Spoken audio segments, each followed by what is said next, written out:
أعوذ بالله من الشيطان الرجيم.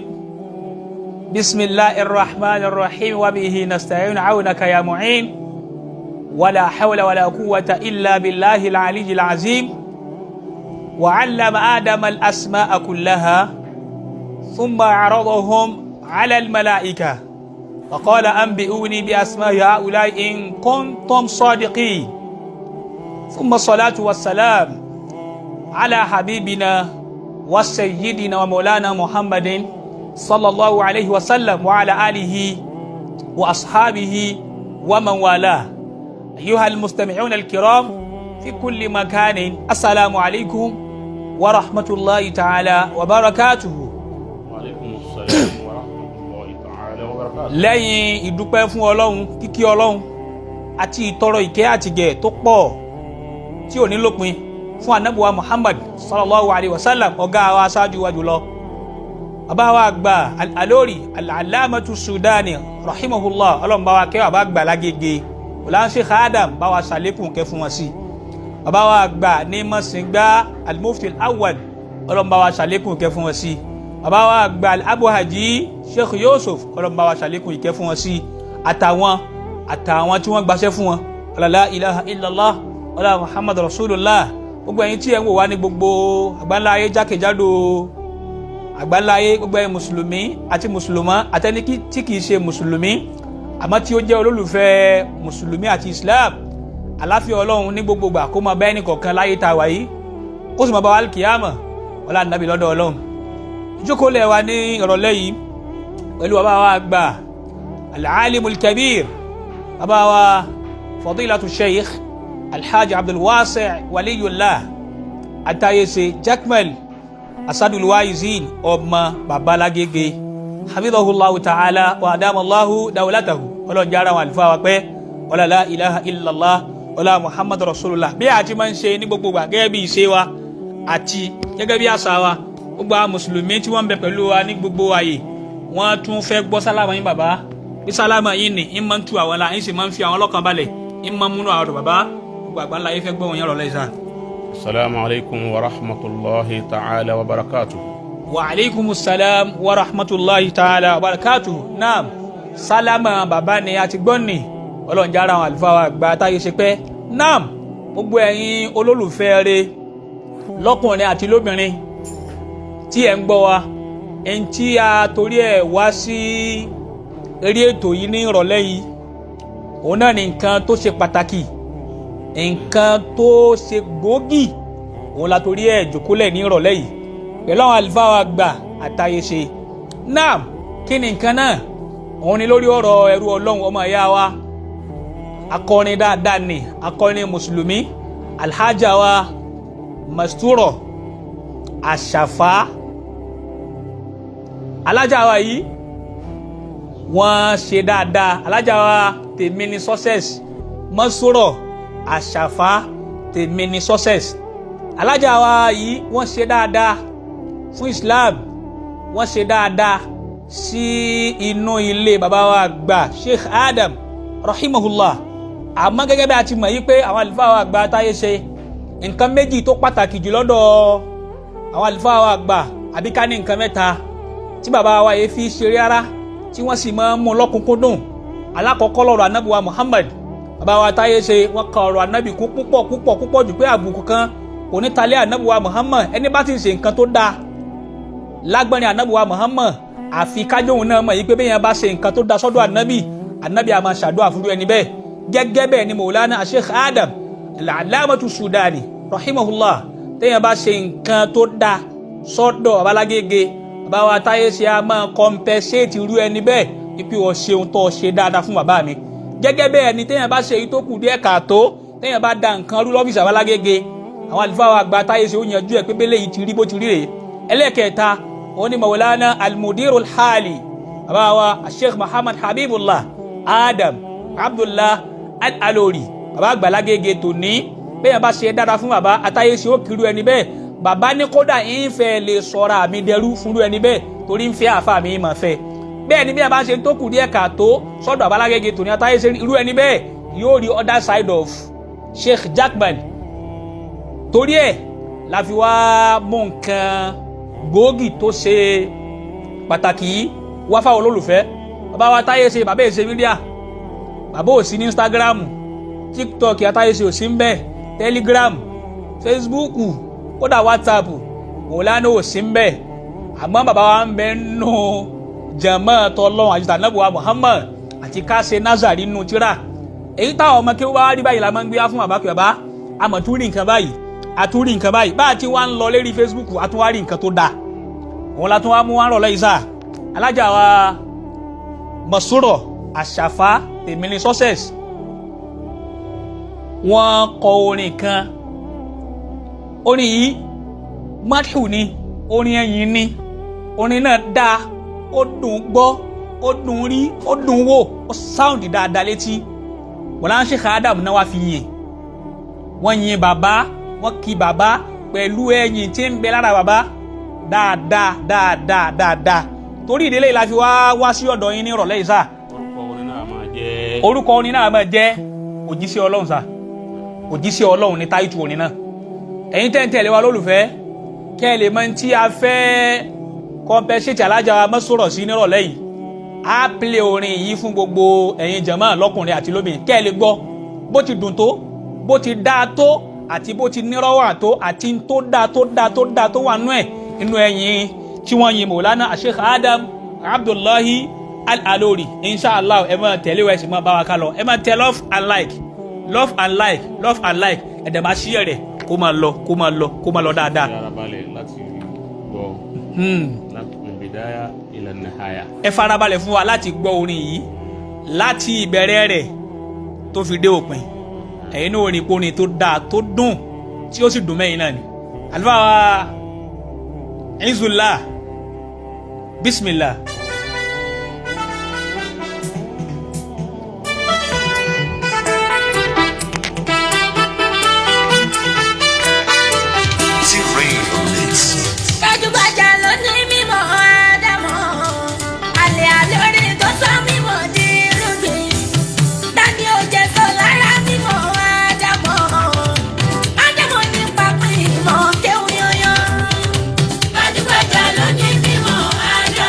Bye.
ṣàdúrà fún ẹ ṣe iṣẹ́ fún oníṣòwò bàbá wọn. ọ̀rẹ́ wa má ti mọ̀ pé ó kọ́ lárúbáwá kéwù. Allahu akbar. báyìí ayé oníṣẹ́ wa lẹ́nu bá ń sọ̀rọ̀.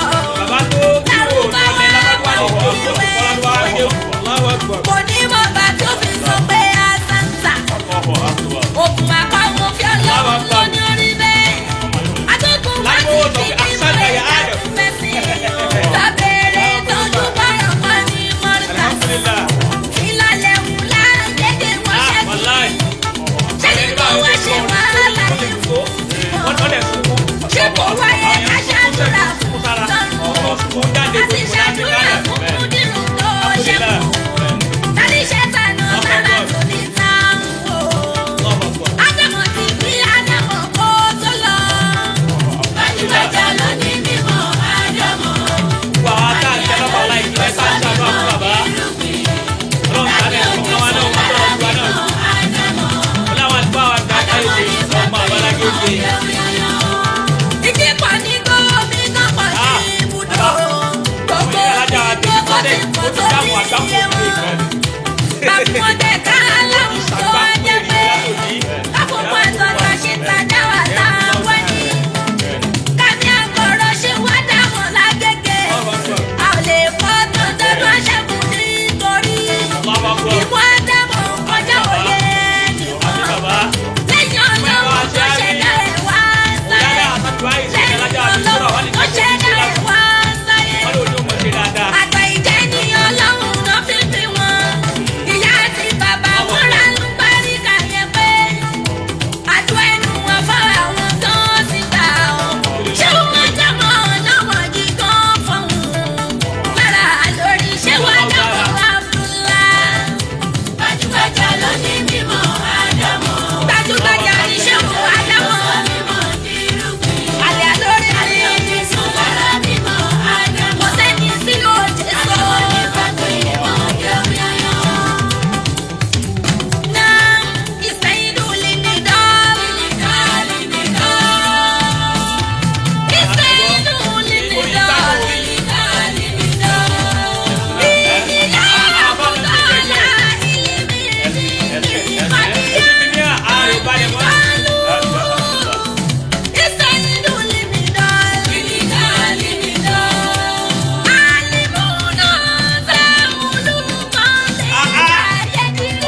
gbogbo àwọn jama tá ń bẹ̀rẹ̀ táìtù kẹ́lẹ́tì yìí òjíṣẹ́ ọlọ́run táìtù ẹ̀ òjíṣẹ́ ọlọ́run ní táìtù rẹ̀ òjíṣẹ́ ọlọ́run baba ẹ lọ download ẹ̀ ó wà l'audio mark ẹ download ẹ̀ ó wà l'audio mark baba torí àsìkò wa ntí alájà wa yìí ṣe yìí ẹ bó ti dùn mọ́ kó wá baba wọn ló ti ṣe ó ti àsìkò bí oṣù méjì lé àmọ́ àsìkò yìí ló tó dọ́dọ̀ tiwa la tó gbọ́ báyìí wọn náà wá ṣe bí alájì wa ọmọ abalágége Sauti Abdulaziz Arẹwà bó ti ṣe tiwọn gan táwọn náà ka àwọn àgbàlagbà làwọn náà ṣe baba irú ẹni yìí ó tọ́ sádùn àṣà ó tọ́ sí kí a fẹ̀mí ìmoore hàn pé n tó ṣe yìí dùn mọ́ wa baba Kọ́sìm ayakumula ẹ mọ̀ tó ta ọ̀rọ̀ ń gbé mi nù. mo tẹ̀lé yín tán bí ṣe ń gbé yín nù mo tẹ̀lé yín tán sa. a kí gbogbo àwọn olólùfẹ́ wa àwọn olólùfẹ́ babalágége damallahu hayatahu àsìkò gbogbo tí ń jẹ́ ọmọ Markaz alhamdulillah ní gbogbo ibi tí a bá wà wípé àlékún ìkẹ́ ọlọ́run àtàlékún ọlá ọlọ́run kó bá Ànábì Muhammad sallallahu alayhi wa sallam kásẹ̀kù rẹ̀ ọba baba Sheikh Adam rahimahullah àtàwọn tó bí wọn méjèèjì àtàwọn àfa wọn àmín kó bá baba Sheikh Yahya Murtada rahimahullah àtàwọn tó bí wọn méjèèjì àtàwọn àlùfáà wọn àmín kó bá gbogbo àwọn ẹni ọlọ́run àmín baba Mudirul Markaz adamallahu hayatahu àlékún zọ àtàbò rẹ̀ kó máa bẹ pẹ̀lú wọn àmín ní gbogbo ìgbà ní gbogbo àsìkò Àmín. láì yọ nǹkan kan lẹ́nu tó ṣe fún wa àmín la hawla wala quwwata illa billah. billahi al-aliyyil azim àkọ́kọ́ ń bẹ ni wípé akramakumullah baba mo fẹ́ jáde tán ni sa ẹ jáde tán sa nígbà tí mo gbọ́ orin yìí ní ìrọ̀lẹ́ àná akramakumullah adarí ibi kankan bẹ́ẹ̀ ni sa ní orin náà tẹ̀ wá lọ́wọ́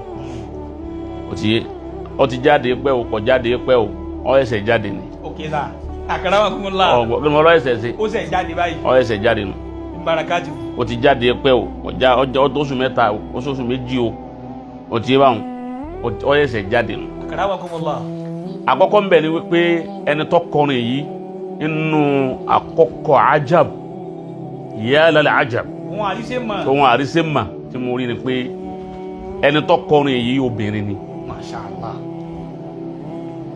ó akọ ohun èyí kalẹ̀ pẹ̀lú làákàyè ọkùnrin. akramakumullah baba ọgbọ́ obìnrin ni Àwọn- wá kọ́ pẹ̀lú làákàyè ọkùnrin ayakumullah òdìyẹ torí gbogbo orin tí yẹn ọba kọ láyé ibùwọlé bisimilahi òun ni preface àbíkílẹ̀ máa pè Yes. fal Quran òun ni bisimilahi ayakumullah àbí ká pé bisimilahi ní headline o lè pè ní headline line gbogbo ayé alukur'an pátá o ti yé na bisimilahi lóru wọn masha Allah ayakumullah lọ́fà tó fi jásí pé kó o tó ké ayé kanú alukur'an àbí kọ́ ọlọ́lẹ̀ wárí fọ́gà rẹ̀ tí ń jẹ́ bisimilahi rahman rahim ẹ ọ bisimilahi ṣe wá dùn ní àìrí bisimilahi bàjẹ́ ní ó jẹ́ kí àyà kan ó lè bàjẹ́ nínú alukur'ani kí bàjẹ́ ọba àìwá lukudeeti bisimilahi láyà kan òfin lè lukudeeti nínú alukur'ani tá yóò fi parẹ́. jalla jalla jalalu nígbà tó lọ́n bá sọ pé alukur'ani láyà ti al-batilu min bayni yadayhi wala min khalfihi irọ́ ò lè gba ọ̀tún wọ̀ kò lè gbòsì wọ̀ irọ́ ò lè gba wájú wọ̀ irọ́ ò lè gbẹ̀yìn wọ̀ ìbàjẹ́ ò lè wọ̀ èyí ṣe tọ́lọ̀ fi wíwẹ̀ torí wípé bisimilahi rahman rahim òun ni fẹ́ǹsì alukur'an Allahu akbar ó sì dúró déédéé ni. ifẹ́ ṣé ìṣùgbọ́n ti wo Allahu ni ó fẹ́ kọlù ni àbí rahman àbí rahim yẹn wọ́n kọlù nu mẹ́tẹ̀ẹ̀ta tó ní bára ẹni bí sí ọ̀dà ibẹ̀ láti máa wípé ìwọlé orin làáfin máa bẹ́ẹ̀ ni tọkọrí ti rí ọgbọ́n ìwọlé láàfin máa wípé orin yìí má ti kí n tọ́ wà lẹ́yìn rẹ̀ ọ má ti lọ ọ̀nà tó gbà wọlé yìí ẹ ti máa wípé gbogbo tí ó wí lẹ́yìn rẹ̀ nǹkan dáadáa ni odike bisimilayi rẹ ti tó da bisimilayi rẹ̀ ti da Fatiha suratul Fatiha rẹ̀ náà yọ lọ gèrè àkọ́kọ́ ntí mo lára arábìnrin náà Alhaja Mastura Asafa Adéròmù ọ̀sẹ̀hún èmi ni success o ti yé àkọ́kọ́ nù ẹlẹ́ẹ̀kejì tí mo lára rẹ̀ ni pé ọmọ ìkíni o ti yé wa kọ́lọ̀ ńkọ́ da alágbà ó yìí sọ darúgbó ọlọ́run àwọn ẹni ọlọ́run kọ́ má gbóhùn lẹ́nu ẹ̀ ká yóò sì má bínú rẹ̀ bí wọ́n sì bínú ẹ̀ kọ́ má lápára rẹ̀. làákàyè tó fi kọrin yìí làákàyè over 70 ni ọgbọ́n tó kọ yìí làákàyè ẹ̀ ṣe làákàyè 30 ọgbọ́ ẹ̀ ṣe làákàyè kíni 30 làákàyè 70 ọbẹ̀ láti rí 70 òun ló làákàyè orin tí ọkọ̀ kalẹ̀ yìí torí gbogbo ohun tó gbé kalẹ̀ nínú orin yìí látòkè délẹ̀ nǹkan tó já sí wípé àwọn àlúùlù téèyàn máa wò pé ń bo ló ti rí ń bo ló ti mà á ń bo ló ti rìnà kó bórin nà kó báwo ló ti rí ìtò tó fi rí bẹ́ẹ̀ tó fi gbé kalẹ̀ bẹ́ẹ̀ ó di mélòó ó di méjì ẹlẹ́kẹ̀ẹ́ta ń bẹ̀ ni wípé tẹ́ bá rí nínú orin tọkọ yìí kìí ṣe wọ́n ní nkọrin wọ́n ní ọkọ ẹnìkan fún olówó pé bá ń kí sí àdàbà kọ́ ọgbọ́ tó bá fún yàn lówó pé bá ń kíyàn ẹni wọ́n fún lówó pé ọ̀rẹ́ mi ń ṣe bẹ́ẹ̀ dé bá ń kí tí bá wá ń parí ẹ̀ ló ń tọ́ wọn wá ní wípé gẹ́ ló ní kí ọ òun lọ́sàn ó rẹ ló ní bá òun kí ọ ó yìí jẹ́ orin tọ̀hún náà ni yóò dàkọ ẹni ó ní ó bá òun kí a sì máa rí tracy nínú orin rẹ̀ wípé kìí jẹ́ pé òun ló fi inú fẹ́ dọ̀ fẹ́ kí ẹni yìí òun ní àlákọ̀ tọ́wà wà tí dà wọ́n kàn ránṣẹ́ ló jíṣẹ́ èèyàn rí wípé ọmọ ìyájí atọ́kọrin mastura yìí tọ́kọrin yìí èèyàn rí wípé kìí já sí wípé wọ́n ṣẹ̀ṣẹ̀ ń sọ fún wípé báyìí ni ó wí. ó wí wílílì. ọba ìfẹ́ ṣe kà á dámù ni ọ̀dàgbà lórí ìfẹ́ ṣe àdámà ni ó tún wá bọ́ sínú ilé ìfẹ́ Sheikh Adam. Masha Allah, alhamdulillah. ó tún wá bí ọmọ lórí ìfẹ́ al-Allama al-Ilori. Alhamdulillah. ó di mélòó. ó di mẹ́ta ọmọ wa fẹ́ sọ̀rọ̀ lélẹ́rí. ok sir right on sir. àkọ́kọ́ ni wípé àwọn orin tọkọ yìí ó bẹ̀rẹ̀ láti bí bá ń play rẹ̀ ó máa mú kinní wọn lọ́wọ́ máa play rẹ̀ lẹ́yọ kọ̀ọ̀kan. so ó bẹ̀rẹ̀ láti ibi tí ó ti bẹ̀rẹ̀ lẹ́yìn ìgbà tí piano wọlé tán ìlú tẹ̀lé bá a dá padà máa wo báwọn ọ máa wá bá ń pọ́ọ̀sì rẹ̀ láwọn àyè kọ̀ọ̀kan ó sì máa wojú mi dáadáa kí n lè máa ṣẹ́wọ́ sí báyìí.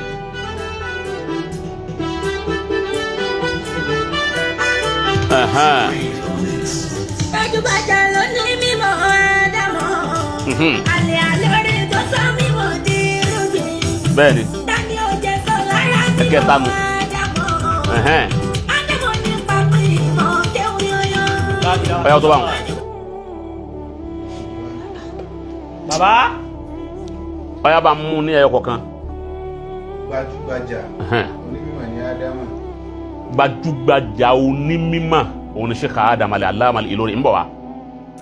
ètò wọn ń pè ní gbajúgbajà lẹ́ni tí ó kú òun bí wọ́n ti bí ó kú òun ní ìlú bàbá rẹ̀ ó kú òun ní orílẹ̀-èdè rẹ̀ ó wá bọ́ sí planet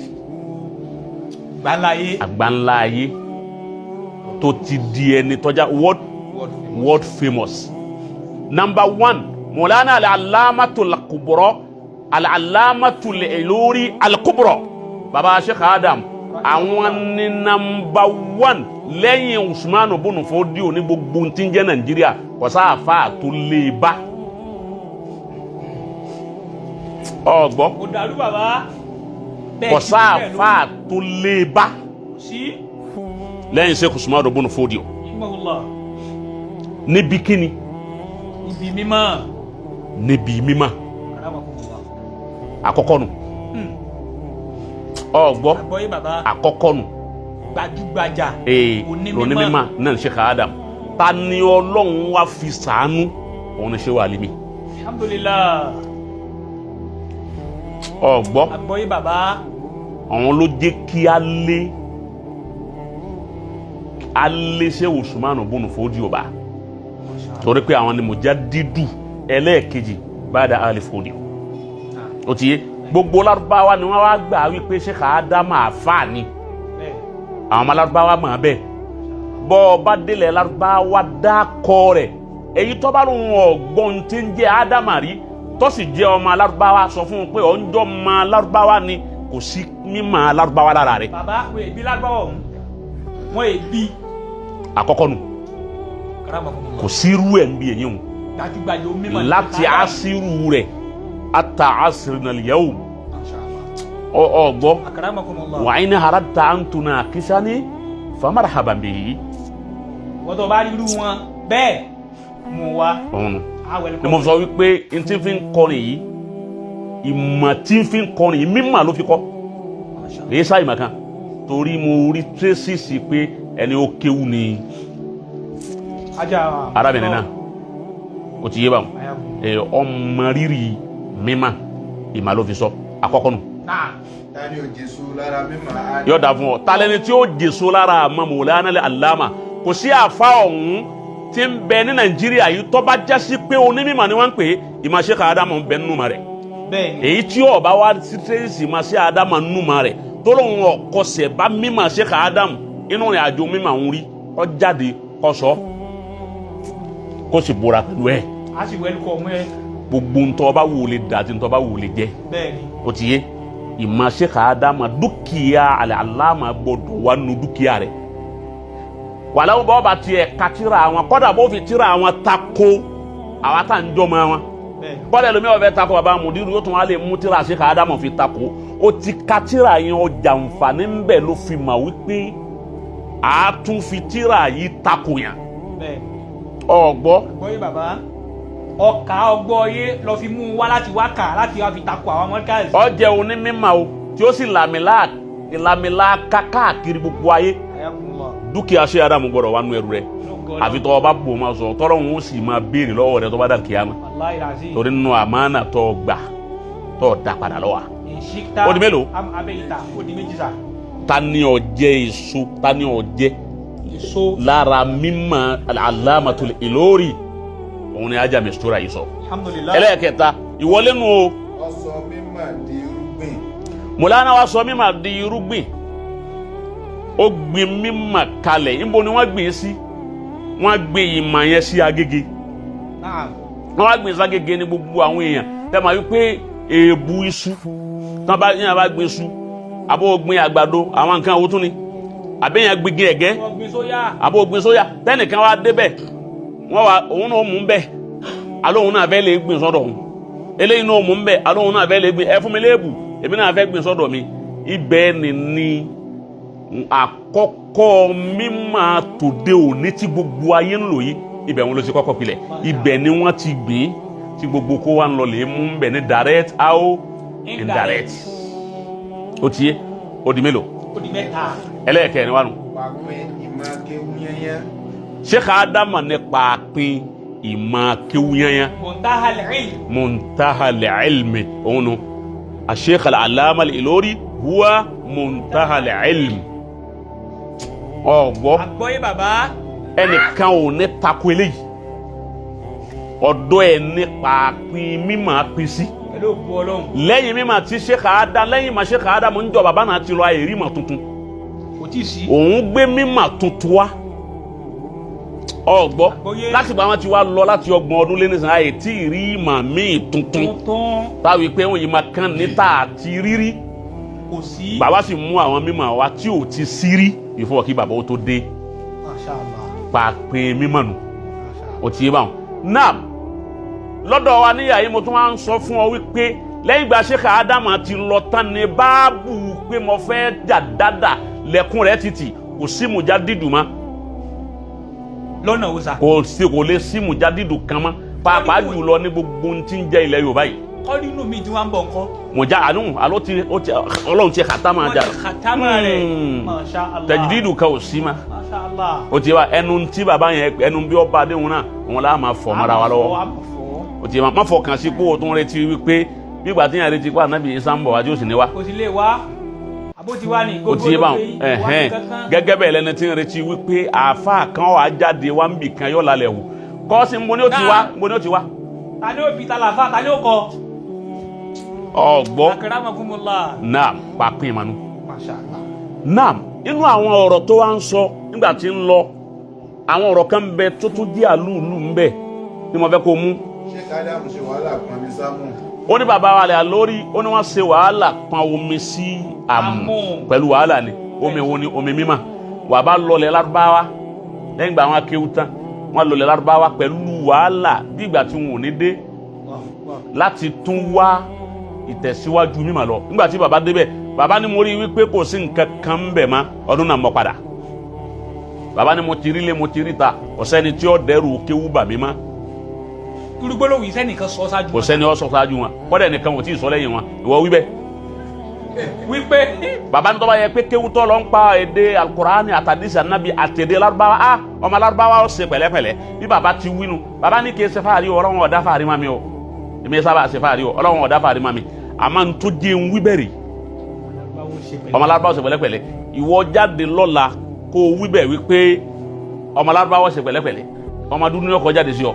Kọ́dà àwọn tí ó bóde sí ọ, àwọn tí bóyá àwọn táwọn wọṣọ búlù lọ́wọ́ báyìí wọ́n jáde bí àwọn wa ń ta òjì, àwọn tí ń bẹ ń dáwùlà lọ́wọ́. kò tó bẹ̀ kó sọ mọ́sálì tóun náà lọ mọ̀kìbúlù ló gbà wálé. ìwọ tó gba mọ̀kìbúlù lọ́sọ̀ pé ọmọ Lárúbáwá ó ṣe pẹ̀lẹ́pẹ̀lẹ́. o ní sọ bẹ́ẹ̀. Mọ̀lánà Sheikh Adamu ló wí bẹ́ẹ̀. Níjọ́ yìí ti wí bẹ́ẹ̀ ẹnìkan ò wí bẹ́ẹ̀ ṣáájú wọn, ẹnìkan ò sì wí bẹ́ẹ̀ níjọ́ wọn ti lọ́mọdún ni.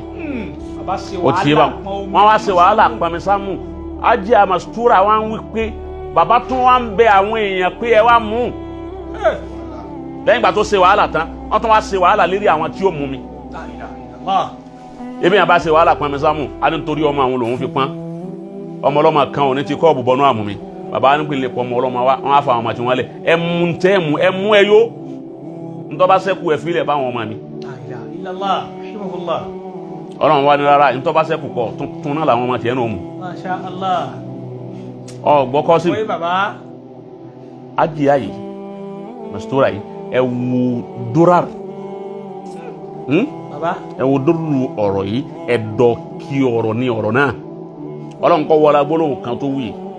Ọlọ́run ò ní pa ọkọ rẹ̀. Allahumma àmín. Kò ní pa àwọn náà kò ní pọ́ mẹ́. Àmín bàbá. Albarkola Muhammad Rasulullah. Sallallahu alaihi wasallam. Naam, inú àwọn èyí tó tún sọ.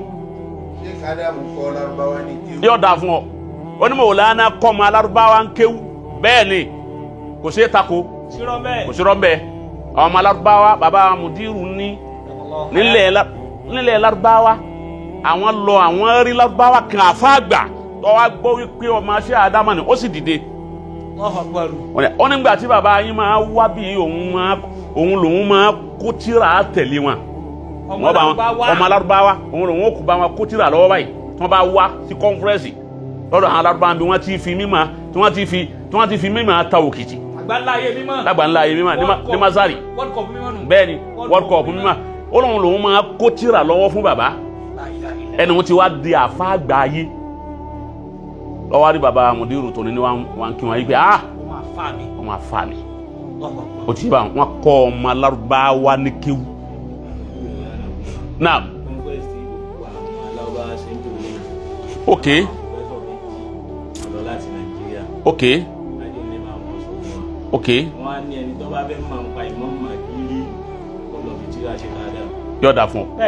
Wọ́n ní kọ́nfẹ́rẹ́nsì tí wọ́n lọ nílẹ̀ Lárúbáwá.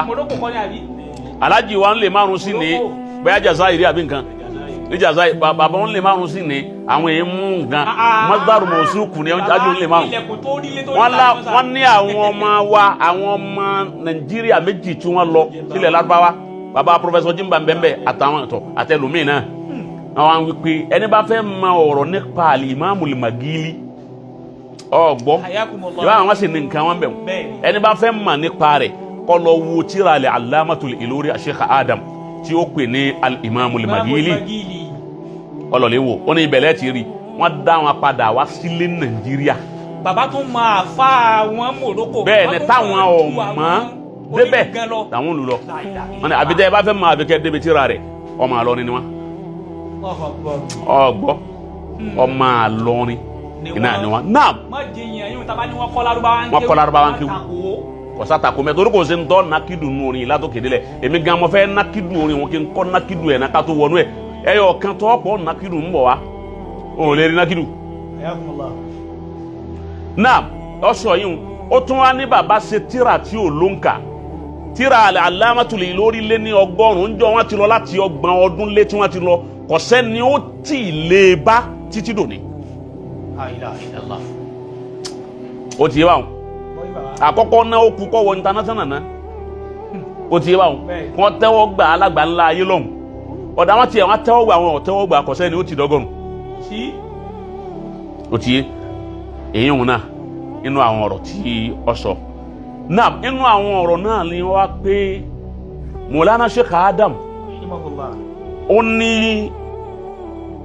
bàbá tá a bá ní káròyìn wọn tá a wá mú gbogbo igi tí ń bẹ láyé èyí wọn mọ fẹ́ pé yóò lọ wọn nàkídù ẹ ó ti yé báwọn gbogbo igi tí ń bẹ láyé àwọn afẹ́ fi kọ ìmọ̀ àwọn gbogbo odò tí ń bẹ láyé àìsè tàdá àfigi ṣe kálámù àwọn aláfẹ́ kọ ìmọ̀ dédé pàápín ìmọ̀ Sheikh Adam afẹ́ máa kọ ọ̀rọ̀ nípa mímọ̀ Sheikh Adam àti tani Sheikh Adam gan ó ní àti igi àtodò odò ọgbẹ igi ó sì igi oníṣègì má táwọn orúkọ alámọ̀ ọ̀sẹ̀ kù yóò wá fẹ́ takò yín wípé ṣebí kẹ́límà Ọlọ́run nìkan lónìí yìí law kana al-bahru midadan li kalimati rabbi yà nítorí ẹ̀kọ́ Ọlọ́run là ń lò ó fún báwo ló ṣe wá jásí pé a tún lò fẹ́ nìkan wípé bàbá mú igi àtodò igi ọ̀tán odò ọ̀tán ọ̀rọ̀ rẹ̀ ò ní tán ọ̀rọ̀ Ọlọ́run nìkan náà ni Ọlọ́run sọ pé bàbá mú odò àti igi tá a mú gbogbo ẹ̀ tá a fi ń kọ kẹ́límà òun gbogbo ọ̀tán ti kẹ́límà òun ó sì ṣẹ́kù bẹ́ẹ̀ ni wa Mawlana al-Allama kalimatullah Mawlana al-Allama huwa bi nafsihi kalimatullah. Sheikh Adam, he is voice of God, voice of Allah Almighty subhanahu wa ta'ala. bó bá sọ báwọn bó ti rí nu àti mọ́ wọn àti ìlò ayé wọn àti ìkọ́mọ wọn àti sàṣíyà wọn huwa kalimatullah wa kalimatullahi hiya al-ulya. Allahu akbar. òun nìyẹn. Jalla jalaluhu. ó lè rí bi lọ. èmi ti go through gbogbo ẹ ní. àbá kéwù tuntun rè. bẹ́ẹ̀ ni mo ná kọ́dà rẹ̀ ná. ẹ tún jáwé pé bí ẹ bá fẹ́ ná kúlù wá bẹ̀ òun Sheikh Adam gan. kalimatullah. ṣàṣìyàtú wà dání ọkùnrin. huwa kalimatullah walau kana al-bahru midadan li kalimati rabbi lanafida al-bahru qabla an tanfada kalimatu walau ji'na bimithlihi. ibẹ̀ mo ti ma kọ́ ma yí ma kéwù. báwo ló ṣe lè ronú débẹ̀ désàlẹ̀ ìrònú yẹ ẹsẹ̀ ronú akẹ́ ronú orin ìrònú tí Ajá Mastura yìí fi kọ orin yìí kìí ṣe ronú olórin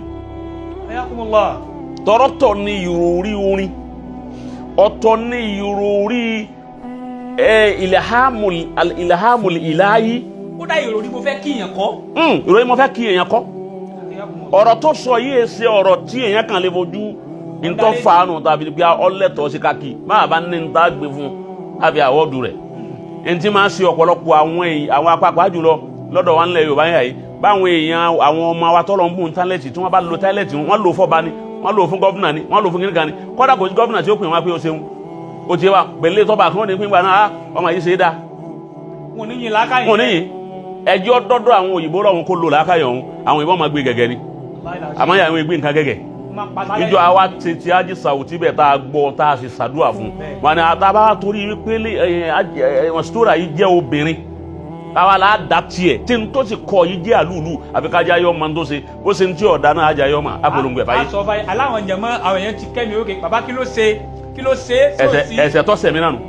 ó ní kó ṣe dáadáa sọ́dọ̀ wa. ó ṣe dáadáa sọ́dọ̀ Sheikh Adam ó ṣe dáadáa sọ́dọ̀ wa ọ̀hàn mi lè mọ̀ púpọ̀. bàbá inú tí ò ṣẹlẹ̀ rí àtànáà ara mi ò balẹ̀. inú tí ò ṣẹlẹ̀ rí ni pé pé Sunday kì í sáyè àṣàdúrà lọ àti bàbá wa dé bàbá wa sinmi bàbá wa fẹ̀yìn báyìí òun lè fi wọ́ weekend láti. mo á dẹ̀ bá mo ní ẹ mẹ́ fa mo play rẹ̀ lánàá ẹ tún play rẹ̀ ọ̀rọ̀ ọmọ kan ní àkàràmọ́kànlá kíkiri ó tó bá mo ní kò tó ẹ tún play rẹ̀ ọ̀yẹ́sẹ̀ tún bẹ̀rẹ̀ ayé tuntun mi lónìí nù. pẹ̀lú ògùn Ọlọ́run yóò tún máa dá. tóun náà máa wo ntọ́lọ́run ó tún ṣe fún tí ó ṣe fọ́kọ̀ ẹ̀. àmín. ń bọ̀ wá dọ̀kọ̀ ẹ̀. ayakumullah. ń bọ̀ mo ní nǹkan bọ́kọ̀ ẹ̀ sọ. ok. naam ọwọ́ ní tá a bá mú bẹ́ẹ̀ ó dùn ọ́ tán ọ̀rọ̀ Sheikh Adam sì ní tán lẹ̀ látọgbọ̀n ọdún tí wọ́n ti ń sọ̀rọ̀ Sheikh Adam ìjò lẹ sọ fún ẹ tún gbọ́ tuntun mí ni. bẹ́ẹ̀ni. àfi tẹ́ ẹ bá jáde lókù. òun nìkan lọ́rọ̀ tó yóò gbọ́ tí ò ní sún yẹn. ọ̀rọ̀ Sheikh Adam. wàlẹ̀ alámọ̀tò yìí lórí yìí ní gbogbo tí ń jẹ́ ìlú yìí pàápàá jùlọ ilẹ̀ Yorùbá yìí òun nìkan náà làwọn ọmọ alárúbáwá mọ̀. karamakumullah ní gbogbo tí ń jẹ́ ìlú yìí. gbogbo tí ń jẹ́ ìlú yìí ní gbogbo tí ń jẹ́ ilẹ̀ Yorùbá yìí. bàbá. mú ẹlòmíì wá tọmọ alárúbáwá dámọ̀ wá sọ tí wọ́n fi dámọ̀. assignment inú mọ́ kó fọ́tò jáde a sọ̀rọ̀ bí tí lágbára ti fún wọn tíra ní òkọ́ ẹ̀bí lárúbáwá fún yàn tíra lárúbáwá fún tán bá ń pín lárúbáwá mọ̀ kì í jẹ́ pé ìbáwa náà mọ lárúbáwá èmi náà lárúbáwá tó mọ̀ mí ọgbàgbé ni jọta lọ sí kò ń prógámù ga lárúbáwá yẹn kọ́dà ó tún gba rúkùn jàwálà wa ó sì pè ọ́ bí ẹ̀mí ẹ̀ta kọ́hún gbà wọ̀rá yìí làwọ̀ dá ló ó ti yé báwọn tọ́ ẹ pé lárúbáwá mọ̀ ni wọ́n mọ̀ àní tọ́ máa ń pé lárúbáwá mọ̀ yàn lárúbáwá mímọ̀ náà là ń sọ kì í jẹ́ pé yàn ká gbà lárúbáwá kẹ́kẹ́ kọ́ra àmàlí mu wa àwọn àti lárúbáwá jọ sọ̀rẹ́ ọmọ ya fọ́tò ìyẹn ò kọ́ bá níjọ miawi àwọn lárúbáwá oṣù méje tí wọ́n bá ya fọ́tò wọ́n yìí tún rẹ̀ ní sinmi dáadáa irú yẹn làwọn ń wí kọ́ àní wípé dámà lágbàńlá ayé mímọ̀ aláàmà nìkan náà ni. ó sì sọ tíra tó fi mọ̀ wọ́n. bọ́ba rẹ lómi sọ tíra tí wọ́n fi mọ̀. assignment ńláńlá dé bàbá. èyí ò na dúbà. kẹjọ bá fà jọ èyí ò na dúbà. naam ẹlẹ́ẹ̀kẹ́ lónìí nínú ọ̀rọ̀ náà láàfin ma wípé bàbá wa Sheikh Adam bàbá náà wúwo púpọ̀ bàbá náà tóbi púpọ̀ inú àwọn orin tó kọ yìí ńgbà tí ń káàbọ̀ wá tí àṣà ìra wa ànáyìíra ó ti yé báwọn tó fana wọlé akọrin tó kún múnádóko ńgbà tí ń kọrin bọ̀ wá ó bẹ̀rẹ̀ sí kí àwọn tí wọ́n ń jẹ́ àwọn ọmọ kí wàlẹ̀ àlámà dídẹ̀ ń tó kì ọkà kí ó ní wọ́n pọ̀ ọ̀rọ̀ bíi ẹ̀pẹ̀ tí ò ló ń kà. bàbá àpọ̀sà àpọ̀. ọ wá ń gbé àwọn sí kí àwọn tí ń kì láwọn tó jẹ́ àwọn bàbá wa àtàwọn tí wọ́n ti lọ àtàwọn tí ń bẹ láyé ìgbà tó wá bẹ̀rẹ̀ sí kà mọ́ wá tírèsì ẹ̀ ọ wá ka pòfẹ́sọ̀ dé ní mọ́kànlá ní ọ̀nà tí yókù mọ́. bẹ́ẹ̀ni. ọ ka pòfẹ́sọ̀ dé ní kíni. mọ́kànlá ní ọ̀nà tí yókù mọ́ nígbà wá ka dé mọ́kànlá kí wọ́n wá sọ ọmọ tó wá dápọ̀ pòfẹ́sọ̀ méje mi fẹ́ yìí.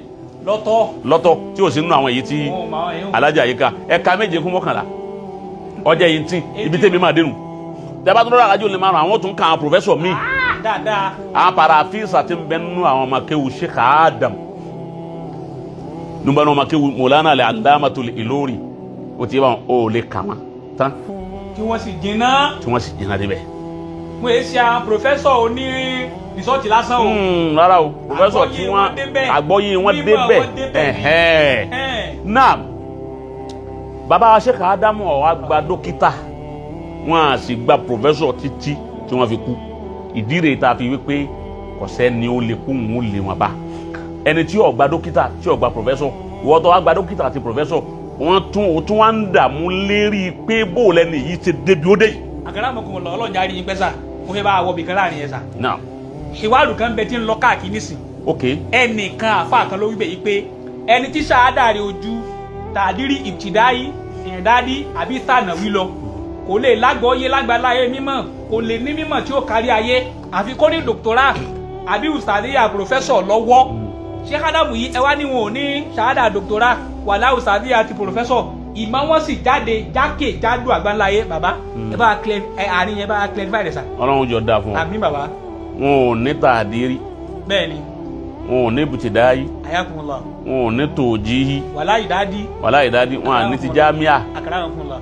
nígbà àwọn adélẹ̀ Lárúbáwá táwọn Lárúbáwá ní tí wọ́n ṣẹ̀ṣẹ̀ sáà fún bàbá ìtàn Lárúbáwá ní wípé àwọn oníṣàtì kan tá fún ọ sàyẹ̀ntẹ́wù rẹ̀ yìí ó ti kọjá ti jámíà ó kọjá ìdádí ó kọjá àtòjí sànàwí ó tún wá kọjá jámíà kò sí tààdà kan tá fún ọ bára fún ti jámíà ní ti ń bẹ lára rẹ̀ yìí lọ. ó ti yé so àwọn ẹni tó bá ní ẹni tí ó bá ní sàádà kí ń lọ́wọ́ sàádà gbá lọ́wọ́ sàádà dédé mímọ̀ ti àsìkò yìí ọgbọ́ òun ni mímọ̀ tá à ń pín mara wa lọ́wọ́ wọ́n máa lé dókítà kí wọ́n máa lé pòfẹ́sọ̀ kí wọ́n máa lé òun náà fi wí báwọn kìí ṣe ìmọ̀ gangan. ok ṣáádà ọ̀tọ̀ ni ṣáádà ìmọ̀ gangan ọ̀tọ̀ èyí wọn ọ̀tọ̀ ìmọ̀ gangan ọ̀tọ̀ ọ̀rọ̀ ṣáádà ni wọ́n ń sọ ọ̀rọ̀ tí wọ́n lè fi ṣiṣẹ́ ẹni tó sọ̀rọ̀ yẹn ọ̀rọ̀ tí wọ́n lè fi ṣiṣẹ́ ìjọba yunifásitì nìkan ni polytechnique kìíní kan iná lọ̀rọ̀ tí wọ́n ń sọ kìí sọ̀rọ̀ mímọ̀ gangan ní wí ọgbọ́dọ̀ jọ̀rọ̀ mímọ̀ gangan bọ́bá jọ̀rọ̀ mímọ̀ gangan gbogbo àwọn àfa tí wọ́n ti lọ ṣáájú káwọn Sheikh Adamu tó dé ọ̀sẹ̀ ni oníṣàádà ibtidayi nígbà táwọn Sheikh Adamu náà dé táwọn àbá Sheikh Kamali dé táwọn àfa àgbàlagbà jí dé àwọn àgbàgbọ́dọ̀ máa dé gbogbo àwọn àfa nsọ́rọ́ dé ó ti yé kọ̀sẹ́ ni ó ní sàádà kan lọ́wọ́ ó ti yé wàlẹ̀ àlámà àwọn náà ni wọ́n kọ́kọ́ bẹ̀rẹ̀ pé wọ́n kọ́ fi sàádà lé àwọn ọmọ lọ́wọ́ ní sàádà tún fasiliya ti kíláàsì tòjí sàádà rẹ ni sẹtigẹti báyẹn. àwọn táwa ń gbé dòkítọ́rà ustadiya kìínísì a sì mọ kéwú táwọn yìí hùn. a ń lè sọ pé àmọ́ kéwú tó àwọn yìí hùn àmẹ́ni wọ́n bá máa tó wọn kọjá de. èmi rí tí n bá sọ pé àmọ́ kéwú tó wọn a lè rí ẹni tó máa tó wọn. sẹtigẹti báwọn ẹni wọ́n bá ti wá máa tó wọn kọjá de afẹ́ mà. ọ̀dà àmọ́ wá pèdè o ẹni wọ́n bá máa kéwú tọ́ba ìlàjì kéwú Mùlánà Sheikh Adama kọjá de kọsọ. wala o dòkítọ́rù. wala o pọfẹsọ. wala o ustad. kọjá de. àìmọye tí dòkítọ́rà o phd ń bẹ lọ yìí lókè àrùn bí àlọ́ sì ṣe kò lè sọ lárúbá àṣẹjú mẹ́ta. àṣẹjú mẹ́ta so ọmọ Hajiya Mastura yìí ti ma gbogbo ntaawi yìí tó sọ pé àfàn gbogbo ntaawi ló ti ma ẹ rí pé tafsir sara lèmi ń ṣe òun sara ha àwọn àkùwálò àwọn tó jẹ́ ntoko sínú láwọn ọ̀rọ̀ ojúlówó àwa bẹ̀rẹ̀ sí ká bẹ́ẹ̀ nígbà wá ṣe bẹ́ẹ̀ mo á wò pé ta la lè dúpẹ́ fún tá a sì kí lára Hajiya Mastura náà àkọ́kọ́ ni wípé nígbà tí ń bẹ àkọ́kọ́ tí ọkọ̀ ṣe rẹ́kọ̀dù láyé òun ni rẹ́kọ̀dù tó ṣe tí wọ́n ń pè ní Tèmi ni Success tó ti yé mo sì lérò pé iléèwé ni ó wà níjọ́ náà. aṣọ iléèwé náà fi ya fídíò yẹn sa aṣọ green báyìí ni. láàrin àwọn ọmọ iléèwé. pẹ̀lú òkú Ọlọ́run àgọ́ green iṣẹ́ green aṣọ iléèwé náà. àkọ́kọ́ ẹni ọkọ̀ dìtẹ́tì rẹ̀ èèmù tọ̀hún ẹni ọkọ̀ dìtẹ́tì Hajiya Mastura yìí tọkọ̀ dìtẹ́tì làákàyè rẹ̀ wípé ọmọ yìí ó wúlò fún ayé pẹ̀lú ẹ̀bùn tí ń bẹ lára rẹ̀ yìí ìwé náà ń kà lóòótọ́ àmọ́ ó wúlò fún ayé pẹ̀lú ẹ̀bùn yìí ẹni ọkọ̀ dìtẹ́tì rẹ̀ ń jọ náà gbogbo bí ọba bàbá yọrọ wọn san lẹ́san rẹ̀. àmín. ẹni ó wá kọ́kọ́ gbé jáde lọ stúdíò pé ó wá kọ́ tí ń bẹ lára rẹ̀ fáyé ó ṣàǹfààní fáyé ó ti yẹ ó ń tọ̀ òun náà mà yí pé yóò wúlò fáyé tó báyìí ìwúlò tíjọ́ òun nìkan lòun pè ọgbọ́ àgbọ́yé bàbá ẹni òun ní promoter àkọ́kọ́ rẹ̀ òun gbogbo bí ọba bàbá yìí alibarika ọmọ jẹ tiẹ̀. Allahumma àmín. ọgbọ́ àgbọ́yé bàbá àwọn tó bí náà wá ṣe ríire.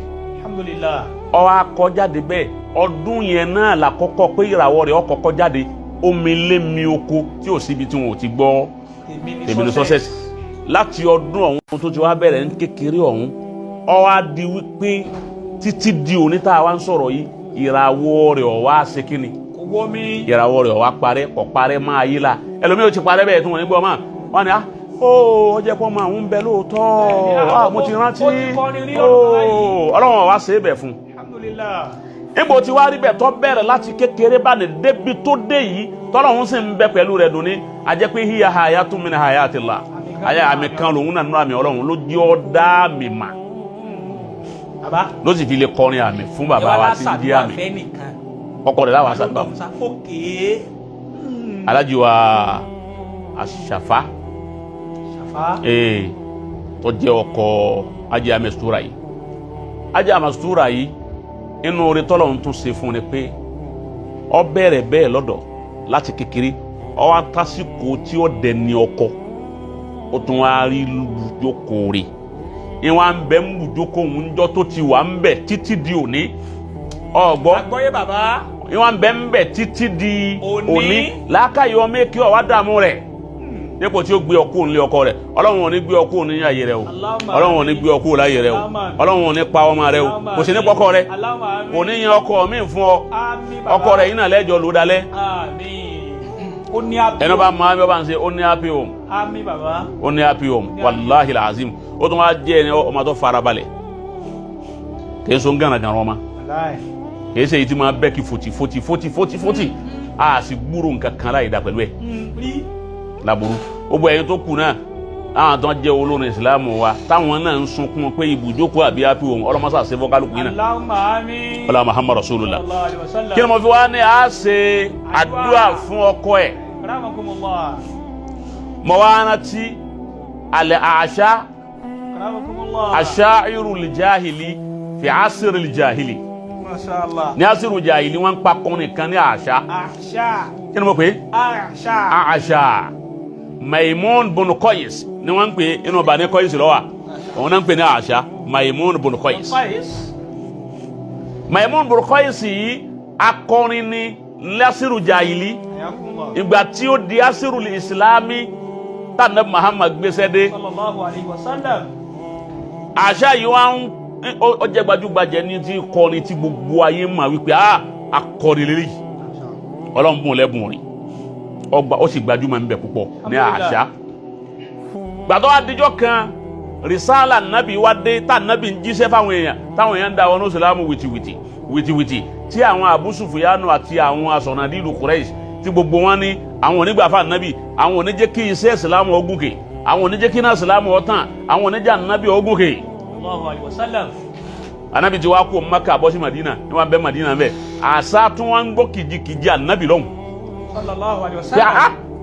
ó kó Maka ń tún ta lẹ́nu bí ọ wà lọ́hùn ní Madina gbogbo ayé tún fẹ́ ní àṣà wájú òkúnjọ kan lọ́wọ́ ronú anabi bó ṣe wá ronú rẹ̀ ìmálẹ̀ Islam wá wọnú ara rẹ̀ àti fẹ́ anabi ọwọ́ ara àṣà Sallallahu alaihi wasallam. ọwọ́ ara Maimun nígbà tó wọ ara ẹ̀ kìí ṣe àṣà tí ń kọ́ ní tí wọ́n yà yín o àṣà kọ́ àṣà wọ́n wà ní tọ́ àṣà náà tiẹ̀ ti wà lọ́hùn kìí ṣe àṣà tí ń gbé ọmọ adìẹ. ó máa rò pé agé ìdínbẹ́lẹ̀ pé àbí àṣàkẹ́. àṣàkẹ́ kọ́ o àṣà náà ni ọ wá kọ orin ibi ó jòkó sí náà ní ìmọ̀lẹ̀ ìsìlámù wọ ara rẹ̀ ìfẹ́ ànábì sí bó dàrú lẹ́ẹ̀kan náà ní àṣà wọ́n fẹ́ fi sọ̀rọ̀ ọkọ̀ ajá Mastura yìí wọ́n fi láwọn àṣàdúrà fún a sì bá Mastura náà dúpẹ́ lọ́dọ̀ Ọlọ́run wípé ọmọ fẹ́ ọkọ rẹ o ọ̀fẹ́ ọ̀tá Ọlọ́run lọ́kọ. akọ dúpẹ́ kọ́ fẹ́nu balẹ̀. tó sì fẹ́nu balẹ̀ fọ́kọ Ọlọ́run wa ni wọ́n máa dáa fún ọ. Alhamdulillah. ọlọ́run ẹsẹ̀ bímọ náà ni. wọ́n sọ bẹ́ẹ̀ sà. tọ́ Ọlọ́run ó wu ọmọ rẹ kó wo ìtọ́ bá ń lẹ̀ kó ṣàánú rẹ kó má ṣe ọdún pọ̀ ọ̀sán gangan o ó sì jẹ́ mi rè ogun kọjá àwọn tó bí ọ jèrè rẹ ọlá bàbá lágége. gbàtọ́ wa di wípé wọ́n ń kọrin náà ọ wá mú orin náà tó pọ̀ láti ilẹ̀ mo wá ní ọyọ díẹ̀ nínú orin yẹn. ayakumula. nàbí yọ́n. yàrá mala tara ona wà díkìrù. yọ̀dà fún agara làámúrí bílà níwà ń jada. làwọn sọdà kọ́tún. yọ̀dà fún ọ. wàlẹ́ ìsàtọ̀ olè àwọn mi máa ní àwọn gàdá. ajadaka lam tasma wasata Muhammadin yuli ilahi ina awsa wa ashhada nadimuta ala an la takuna kamithlihi wa annaka lam tarisu lima kana arisa. nabiyun aṣan sọ bẹ́ẹ̀ wípé nabiyun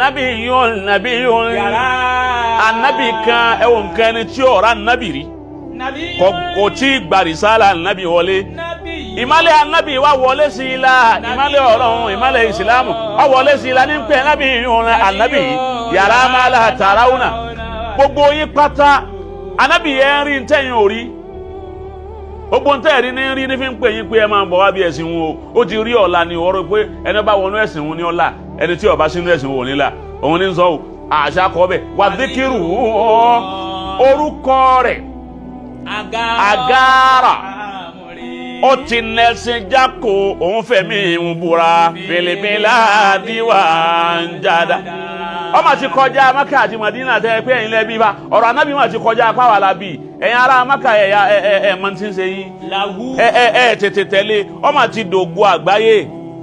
Sọdakọtun matẹgi buwana ìlọ. àṣà wa ni tó ń rí lára ànábì ni wípé làwù sọdakọtun ànábì náà òun lẹni tọ́jẹ́ wípé tó bá ń ṣe sàrà matẹgi ìbò sàrà náà ò lópin wàná ìlọ tí bá fẹ́ tọrẹ fún yàn ọ̀rẹ́ ń ta ànábì olópin. wàlẹ̀ ìdàtà yàwó mi máa ní àwọn gàdá. àṣà ń sọ wípé lẹ́yìn sàátọ́ wùlíyàwó. ọ̀rẹ́ tá ànábì bá ń ta lónìí tó bá fún yàn lówó lónìí tó fún yàn lọ́lá lónìí tó fún ọ lásán lónìí máa ní àwọn gàdá bàbá lọ́la tó bá tún débẹ̀ yìí pé oúnjẹ àná tẹ fún mo ti jẹ tán aló jẹ tán àní tún gbà sí kò ní sọ pé ṣe bá wà lánàá mo fún ọ àṣà ó stọ́dì ànábì fáwọn ó ní tójú wọn láìkì máa yẹn ní Muhammad yẹn tó jí kí n láìkì ẹ pé ẹ̀sìn yẹn dẹ̀ dà kẹ́ nítorí kí n láìkì ẹ̀sìn yẹn ni pé tó bá dẹ̀ fún ẹ lówó lónìí tó bá tún lọ lọ́la kò ní ṣe pé ibò gbà kan lánàá á tún ní tún gbà sí i ó ní ànábì ọmọ akọ ọmọ akọ ká béèrè owó lọ́wọ́ rẹ̀ kó rárá òun ò ní o wọn ní ànábì ọmọ no yẹ́sì ni yẹ́sì rẹ̀ yẹ́sì ni no rẹ̀ no rẹ̀ àṣà wí bẹ́ẹ̀ ìwà ń dájú kọ àwọn èèyàn wípé ajídáka àjàdáka làmú tẹ̀sán máa wà sọ̀dá Muhammadin. ó ṣe fún ọ lámútẹ́símà wà sọ́ọ́yà Muhammadin. anábì ń bá yín sọ̀rọ̀ wípé ẹ wọnú ìsìlámù ẹwà ń kanra ẹ ń fẹ́rí gbárí sékèjẹ pé ní ń ta yín. nàbí yuli ilahi. ẹrí ọmọ ta yín báyìí. nàbí yuli ilahi. èyàn ń sọ fún yín pé ẹ máa bọ̀ wá bí ọ̀la ń sọ fún yín pé ẹ kó ń bí àánú ẹ kó ń nu náà ẹ wà lìjánná ẹ wá ń takò ẹlẹ́fẹ̀ẹ́ tiẹ̀ nàbí yuli ilahi anabi ọlọ́run ni. ìnà àwòsọ wà àṣehàdà. ìnà àwòsọ nígbà tí máa ń sọ̀rọ̀ fún yín pé ẹ bẹ̀rù ọlọ́run ẹ ṣe ìsìlámù wà àṣehàdà tí sì ń sọ pé albalagitu Allahumma fashhad ní bá ń wí ẹ ọlọ́run lọ́rùn ń sẹ́ o àmọ́ wọ́n tọ́ bá wa tẹ̀lé nàdímúta. ó padà sábàmà. aládẹ́kùnà kàmí sílì. kọba da fún ọkọ dàbí rẹ̀ àbámọ̀tọ́ padà sí nìyẹn. àlà alátẹ̀kùnà kàmí sílì. wà á nà kàlà bí máa kú. nígbà tó wá kọrin yẹn bẹ́ẹ̀ ó ti kọ orin ti gẹ́gẹ́ bí ajá mastura ṣe kọ orin èyí òun náà wá kọrin ànábì bẹ́ẹ̀ nígbà wá kọ ọ́ bẹ̀ tán ọkọ̀ tó kà orí tó ń kọ yìí ọ̀dà ọ̀wọ́lé fún rẹ̀ bó ṣe gbé rànkúnmí nù ọwọ́ ń lọ sí oko Maka ni wọ́n ń lọ sí Madina ọfẹ́ lè bá ànábì ní ti torí pé kó lè kọ orin ìhun fún lójú rẹ̀ pé wọ́n ń ṣe ọlọ́run orin tí mo fi kì ọ́ rè ó sì ń tọ̀ lẹ́yìn orin yìí mo di ìsìlámù ó ti pé òun fẹ́ gba ìsìlámù àmọ́ tí n bá lè gba ìsìlámù orin tí kọ tí fi dá gbogbo àwọn sàábé lára yá nígbà tí n bá wọnú ìsìlámù tari ìyá nábì rẹ̀ ó ti kọ́ kalẹ̀ ó sì ti múra òun lọ ó gbọ́ra nkúmi Abu Sufyan wa gbọ́ wípé àṣà ó ti fẹ́ lọ lè gba ìsìlámù lọ́dọ̀ ànábì sallallahu alaihi wasallam. ọlọ́run má jẹ́ lé ibú ọ̀pàdé wa lójú ọ̀nà ọlọ́run má sì já abẹ́lé ibú tó pọ̀ o oríire rẹ ti ń bẹ lọ́wọ́ rẹ tó kù díẹ̀ tó fi ṣe ẹni tó kéré ibú bá ọlọ́run níjọ́ pàdé ẹ lójú ọ̀nà. àmín bàbá àmín. irú obìnrin léríire òun ni ọmọ ajá Mansura yìí èmi sọ́sẹ̀ sí ó fẹnu balẹ̀ fọ́kọ ẹ̀ púpọ̀ ẹnu ọkọ ká òun ló jí ọ̀rá yé lódìdí ìjòkó ẹnu ọkọ ká gbogbo ìgbésí ayé rẹ̀ láyé ọkọ rẹ̀ náà ni gbọ́kọ́ sí. bẹ́ẹ̀ ni bàbá kò mọ̀ sí kí a sì gbọ́ rí torí tó bá ṣẹlẹ̀ á gbọ́ ọkọ rẹ̀ ó lé lọ lé wọn pé lè sinmi oṣù méjì lẹ́yìn. ọkọ rẹ̀ ó lé lọ rí pé lè sinmi oṣù méjì rí òun a sì gbọ́ kóun náà kó jáde ńlé ọkọ rí kóun lọlé àwọn àgbọ̀ ọlọ́run ní jágbọ́. kì í gbọ́ ọkọ ẹ̀ lẹ́nu ó fara balẹ̀ fọkọ ẹ̀ ó jẹ́ kí ọkọ náà fún ní full support. dáadáa. with bumper to bumper. bàbá àdójì pọ̀. ẹlẹ́ẹ̀kejì ajiya Mastura yìí wọn ò kóńdómì rẹ̀. akarawa kọ́mọ la wọn ò tẹ́ kíni. wọn ò kóńdómì rẹ̀. kò tá dómì. ebo orí mọ́tò tí wọ́n bá pín wọn kóńdómì mọ́tò. ok bó o mọ́tò ọmọ ṣe wọ́n máa jẹ kú wọ́n máa ṣiṣẹ́ kíṣẹ́ ọlọ́run ò ní jí wọn kóńdómì rẹ̀ wọ́n ti kóńdómì omi mi lọ. ilàlá ìkànnì ni kò sí kankan rẹ̀ mọ́. kò sí kankan rẹ̀ mọ́. akarawa kọ́mọ la wọ́n ti kóńdómì lọ. ọ̀pọ̀lọpọ̀ agbákòde. ọlọ́run ò ṣe tiẹ̀ bẹ́ẹ̀. alhamdulilayi. àṣà ni wọ́n ń lọ bẹ́ẹ̀. ayakumula. má gbé mi kúrò ní ojú ọ̀nà mi tí mo wà kọ́ sí. ilé bá nàbí sa. ìwà ń lọ bẹ́ẹ̀ ni ń lọ Abu Sufyan wá dé ọ wá lọ pàdún Abu Sufyan wá ń tẹ̀lé pé ọ̀nà bọ́lọ́rọ̀ wọn náà lọ báyìí ni òun náà bá gbé rànkúmi ó gun rànkúmi ń tẹ̀lé àṣà. ń tẹ̀lé àṣà yìí ó ti jìnnà nígbà tí èèyàn ń bọ̀ láti Ògbómọ̀ṣọ́ ìwà ń lọ Abu Sufyan náà ń fi rànkúmi rẹ̀ lé òun náà ń lọ ń fi rànkúmi lé nígbà wọ́n dé bí ẹyẹ ń kọrin tí ń múra tí ó wọ Ìlọrin lápẹjúwe Abu Sufyan bá ba ní bá ń na wọ́n pé àṣà Maimun ìtì ń lé ọ̀bọ̀ láti inú Mẹ́kà ni ṣé ò sí tẹ́ntẹ́n lè ní ọ̀rọ̀ ń bẹ ni ibo lọ ń lọ Ọlọ́run lọ́dọ̀ àná Muhammad ó ní mo gbọ́ bẹ́ẹ̀ mo gbọ́ pọ́n lọ́wọ́ fẹ́ gba ìsìlámù níbẹ̀ ni ọ̀rọ̀ rẹ̀ yìí tó kéèyàn gba ti ń wí gbogbo wa rẹ̀ àti ìròyìn rẹ̀ yìí tó kéèyàn tẹ̀lé ó tó bẹ́ẹ̀ Abu Sufyan wa ni ẹni tó wà ń lọ lè bá ànábì tó ń lè báyìí ó ní òun ò ní ọmọ gbẹ̀sìn rẹ̀ àmọ́ tó fi nígbà ni wípé gbogbo nǹkan ní ọkọ̀ ndẹ́mu fún ọ tó bá ti gba ìsìlámù tán nìsí yóò ní má mutí má ṣe ṣìnà ẹ má jalè ẹ má ṣeré òṣùpá ẹ má ṣe gbogbo nǹkan má ta tẹ́tẹ́ ẹ má ta àbájẹ̀wò má ta náírà bẹ̀ ajánsáré owó ń jóná má ta kíni èwo tó jẹ́ báwọn. àwọn bọ́ọ̀lù nù má ta má. o ti gbẹ̀mí lọ́wọ́ ẹlòmíì yóò lówó kó sì lè jẹun. àṣà wa ni tọ́ba ni má ṣe gbogbo orú nǹkan báyìí mọ́ kò sí nǹkan kan. La ilaha illallah ó ló bá wọn láàmú. ọba mi láàmú alẹ́sìn rẹ̀ yẹn wù mí òun gan wù mí. sallallahu alaihi Abu Sufyan wá rí i pé àṣà ti fọ́ fún ànábì yẹn ẹ wo orin tó kọ ó sì ọ̀rọ̀ ànábì ò tí ì gbọ́ pé àṣà kọrin fún un ẹnu tó kù náà ní ká ànábì orí ọ̀fojú karan báyìí ó lè pèsè jẹ fún kó sì gba ìsìlámù Abu Sufyan wá ní má lọ àwọn lọ o ọwọ́ adé nìkúrò báyìí Abu Sufyan ọwọ́ àwòrán kí la lè fi dá a padà. Subhanallah. wọ́n á ní tọ́ ọba yìí lè padà tọ́ tẹ̀lé mi báyìí 100 rànkúnmí á fún ọ gbogbo àwa sọ̀nà dídù Quraysh àwọn olówó bẹ̀ àdáwójọ á fún ọ 100 rànkúnmí wọn náà lágbo rànkúnmí tọ́ ma ó déyàn ìyá sì ń jẹ àṣà. La ilaha illallah. 100 rànkúnmí. 100 rànkúnmí. Subhanallah. ìyá ọ̀dà ọ̀dọ̀ ànábì 100 rànkúnmí Islam. pẹ̀lú fasadi tó wọ́n mọ̀ ní ṣe yìí. bàbá kílẹ̀ ní. 100 rànkúnmí. ṣé ẹni òun lè já musi ma oníbẹ̀ ni wọ́n ti ìsìn máa ń la ṣìnà ń kọ́ kò ní jẹ́ ṣé o gbogbo ẹ̀ ló ní ọ̀dà o ẹ ló lẹ kí lè á pé ntọ́ òun àlọ́gọ́rùn rànkúnmí báyìí 100 ọ̀dà yín lójú ọ̀tà wájú àṣà ń lọ tẹ̀lé ṣé mo ti ń bẹ pẹ̀lú mi báyìí. bàbá tẹ̀lé yìí sà. ẹ má jẹ́ wọn hákì ẹ̀. wọn ò lé ẹ máa tẹ lọ́fà láì Abu Sufyan bó ṣe hákì ó gẹ̀ẹ́tì kó di àṣà yìí. ó gẹ̀ẹ́tì kó di ó hákì àkáǹtì ẹ̀. ẹ má jẹ́ hákì programu yìí. má jẹ́ wọn hákì ẹ̀. máa tẹ lọ́fà láì. kò fẹ́ gbọ́ ọ̀rọ̀ babalágége ni. pẹ̀lú ògbó Ọlọ́run ó sì gbọ́. Ọlọ́run jẹ́ ọgbọ́. Ọlọ́run jẹ́ ọgbọ́. Àmín bàbá. bọ́ ọba gbọ́ Ọlọ́run jẹ́ wúlò fún ọ. Àmín bàbá. ìwọ tó ń tẹ ángá fèsì wọ́n fi kú bí Ọlọ́run lọ́mọ rí. sáàmà wọ́n máa bá wa ṣe kọ́ ìwọ olólùfẹ́ lọ́fà láì tó balance dára lọ́dọ̀ àwọn èèyàn. ó ti balance aga. Kọ́sìm bàbá. wọ́n wá ń lọ. ilaha illallah. gbàtí wọ́n gẹ̀ẹ́tì kó di ẹ̀ tán. bẹ́ẹ̀ni tó ti hákì àkáǹtì rẹ̀. ó wá padà ń lọ ní padà. La ilaha illallah. ó lóun ọlọ́mọ onítọ́ kọ ìbẹ̀lérí ẹ̀.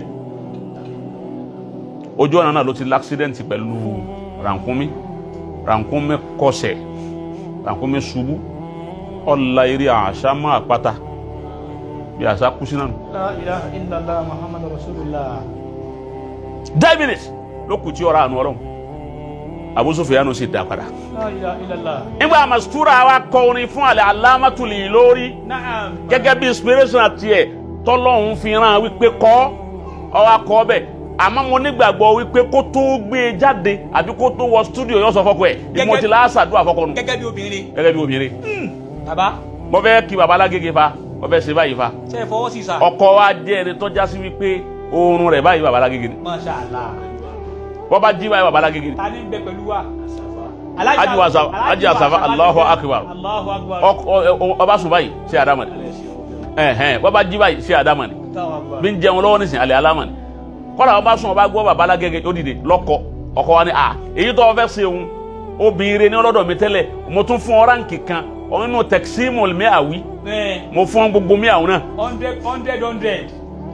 ọkọ yìí ọ̀wá ajiwa àṣàfà òun ọ̀wá jọ Abu Sufyan tó padà kiri ibú bá àlẹ́ àṣà òun wá sọpọ́tì ìyàwó rẹ̀ wípé èyí tó ló ṣe òun náà ni ó ṣe.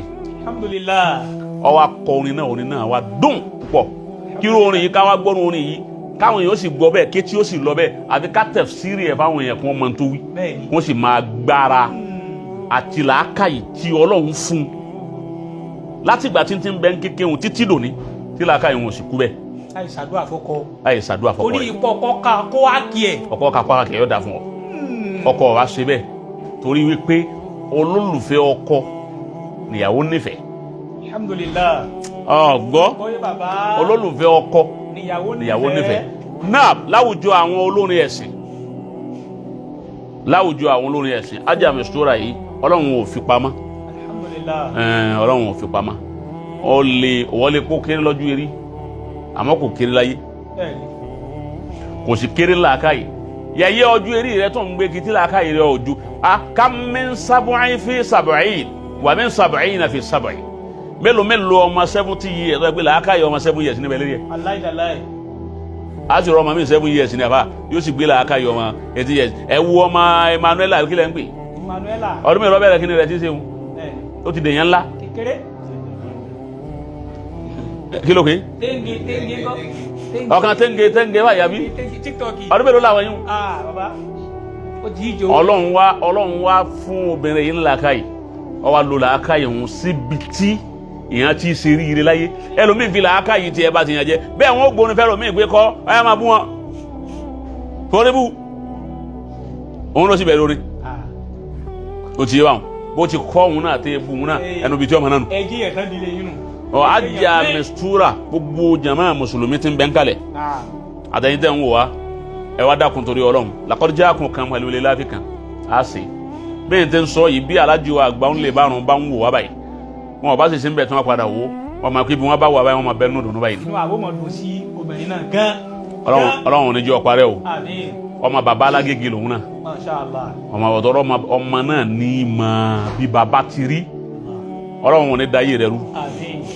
márèjì rẹ ò ní bàjẹ́ àmín. àwọn eléyìí ibú tí da ìgbéyàwó márèjì rú àwọn oníkọ̀ọ́kùkọ̀ tí wọ́n máa kọ́ obìnrin níkọ̀ọ́kùkọ̀ wọn ò ní jọ gbádùn ọkọ ẹ̀ àwọn advisor wèrè àwọn ọ̀rẹ́ àgbákò ọlọ́run ó yí àwọn ìyàwó Allahumma àmín. àwọn tí ó da ìgbésí ayé rẹ rú àbígbéyàwó rẹ rú àbáàrin ìwọ àtọkọ rẹ rú ọlọ́run ò ní jẹ́ wọ́n súnmọ́ bí wọ́n súnmọ́ ọtọ́ ọ̀mà pẹ̀lú ògo ọlọ́run fúnra wọn ni wọ́n làwọn wà má. Allahumma àmín. ọlọ́run sà sí bẹ́ẹ̀ àmín bàbá. kó ṣe bẹ́ẹ̀ fọkọ ẹ̀ náà Àmín. kọjá mi ọkọ rẹ̀ ogun Àmín. kọjá mi ọkọ rẹ̀ ogun Àmín. kọjá mi tìyàwó náà ogun Àmín. kọjá mi gbogbo wa náà ogun Àmín. làkọ́díjà kun lè la gbogbo wa mọ̀ fẹ́ ká ṣe àwọn tí ń bẹ lórí kí ẹ dákun ẹ bá wa ṣe nítorí ọlọ́run bá wa ṣe. tá a bá ṣe yóò tán ayọ̀ abéèrè tí olóbéèrè pẹ̀lú ògo ọlọ́run. béèrè mẹ́ta ni àmẹ́yọ̀ kan ní béèrè ẹ wá yọ̀ ń dà bí wọn. bàbá ọ̀dà sà. bisimilahi rahman rahim laqad ja'akum rasulun min anfusikum azizun alayhi ma anantum harisun alaykum bil mu'minina raufur rahim fa in tawallaw aqul hasbi allah la ilaha illa huwa alayhi tawakkaltu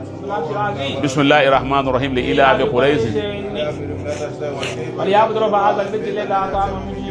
a wá ṣe iná àti iná kan àwọn orin ìsìláàmù yìí orin mùsùlùmí tí àwọn mùsùlùmí wa ń kọ yìí tájọ́ lórin ìsìláàmù yìí àwọn tọ́kọ́ bẹ̀rẹ̀ làwọn alájì àríyọ̀ ajíwáyídé àríyọ̀ ajé abdullahi akíbọ̀dé tí wọ́n jẹ́ olùdásílẹ̀ jamali nẹ́sìn àti ají kí la máa pè wọn wàsíù sọdík àbí ají wàsíù sọdík àwọn yìí wọn ni àtọ́bàkọ́tùlì wúlá nínú àwọn tí wọ́n àsásà kini àwọn mìíràn lè wà lọ́kàkà kí mọ́mọ́ ẹ má bá ń dákọ̀ àwọn tọ́bàkà lọ́kàkà tí wọ́n dálẹ̀ tí gbogbo ayé orin wọn tí wọ́n sì kọ́ngbà náà kò tí Tájí Akínbọ̀dé ò tí Tájí Àríyọ̀ ò tí wọ́n náà wo 1992 tí Mọ̀lánà lè alámakú ní Ajé Àwáídé Àríyọ̀ kọ́lọ̀ ń kọ́kẹ́ ní pé àfọwọ́bà sílẹ̀ lọ́rọ̀ ayé ẹ má wáyé máyà ẹ̀yìn ẹ̀dá kìíní kan ló fi orin òun kì í ṣe àdámà ẹ wo ọdún lẹ́ẹ̀fì mọ̀ pé àwọn kìíní òun ti ń bọ̀ tipẹ́ tí ọ̀hún nǹkan òun níbi gẹ́gẹ́ bí ọ̀rọ̀ fújì tó yẹ pé Ajíù Síkírù Àyìndé Barrister àti Ajíù wa bàbá wa Kọ̀lẹ́tì Àyìnlá àwọn yìí wọn kiri ti fújì àwọn mọ̀ásísù rẹ̀ kí Ajíù Wasiu Àyìndé wọn tó tẹ̀lé wọn ní tí wọ́n máa jẹ́ sáàlì sátúlẹ̀ àzáfí ó ti báwọn tí ń jẹ́ báwọn ó tún túkọ̀ àwọn tí ọkàn bẹ́ẹ̀ kó tó wá di tó dá lónìí gbogbo àwọn tó wá pilẹ̀ bẹ́ẹ̀ wọn iná àtẹ̀yìnà kan ọlọ́mọ sábà wà sànù gbogbo wọn bisimilayi rahman rahim iná àtẹ̀yìnà kalkawusar fasalli li rabbika wàdà. ọ̀yà béèrè béèrè ẹ̀yọ̀ kan rẹ̀ ká bọ̀ lọ. ilé ìtẹ́jú ṣe yìí ó tó ká ṣàdúrà fún yín ká ẹ̀yin sá àmọ́ àwọn béèrè wa mẹ́ta la nínú béèrè yìí. ọ̀hún mi naam inshallah rahman yẹn lólùfẹ́ nílẹ̀ kọ́ mi inshallah bí tí àwọn bàbá wa táyé ṣe bá wa bá ọ̀rọ̀ Kọ̀díyà Dénjó níyìn ibẹ̀ ni a tún ti pík nílẹ̀ kọ́ mi inshallah òun ni lórí ọ̀rọ̀ irun ṣíṣe fún àwọn obìnrin bàbá ti sọ tàwọn ọkùnrin wọ́n ti sọ ẹ̀kọ́ tó rọ̀ mọ́ àmẹ́lẹ̀ yìí ìyìn tá a fẹ́ wọnú ẹ̀ ni pé irun fífi kúrun woman ear àwọn tó máa ń fi òwú kúrun bàbá. ẹ jẹ́ àfi sílẹ̀ kọ́ omi òde wa a bá fi sígbà míì àwọn àbèrè míì tó bá tún fẹ́ béèrè ó lè máa béèrè rẹ̀ pọ̀ kí Ọlọ́run kí ó sì fi mà wá kó sì fi yé wa alibarikola Muhammadu rasulullah gbogbo àwa olólùfẹ́ wa àwọn olólùfẹ́ babalágége olólùfẹ́ alàlámà olólùfẹ́ markas ní gbogbo àyè tẹ́ wa Ọlọ́run ma nífẹ̀ẹ́ yín Ọlọ́run ma nífẹ̀ẹ́ yín Ọlọ́run ma nífẹ̀ẹ́ yín ọlá Muhammadu rasulullah ọlá sallallahu alayhi wa sallam gbogbo ẹ̀yin tẹ́ wọlé tẹ́ wo tinú yín náà dùn tẹ́ gbọ́ tara yíyá tinú yín dùn tífẹ̀ bàbá tí ò jẹ́ yín náà gbádùn báwa náà ti gbádùn tífẹ̀ Mawlana Sheikh Adamu ń dààmú kú wa Ọlọ́run ó san yín lẹ́san Ọlọ́run ò ní fi yín kalẹ̀ o bàbá alágége tòní ẹ̀rá kun torí Ọlọ́run ẹ bá wa ṣe iná àtẹ̀yìn náà kà fún wa ìdùnnú gbogbo wa àánú Ọlọ́run àti dúró ti Ọlọ́run máa bẹ ẹ máa fi sọ mi sọ wọ́n sá máa ṣe ti Ọlọ́run kẹ́kọ̀ọ́ ní sí Ọlọ́run máa ṣe bẹ́ẹ̀ fáwọn ẹni Ọlọ́run fáwọn ẹni rẹ̀ Ọlọ́run sábà fi bá bàbá lò má mi wọn wò má fa burú kankan sí wọn má fò wọn láyà kó sàlékún àlàáfíà àti dùnnú fún wọn ọlá Muhammadu rasulullah bisimilahi rahman rahim inna a'tayna kal kawsar assalatu wassalamu alayka ya rasulallah assalatu wassalamu alayka ya nabiyallah assalatu wassalamu alayka ya akrama khalqillah alfi salati wassalami abadan daima alayka وعلى أصحابك أجمعين سبحان من لم يعلم قدره غيره ولا يبلغ الواصفون صفته سبحان ربك رب العزة عما يصفون والسلام على المرسلين والحمد لله رب العالمين والصلاة على النبي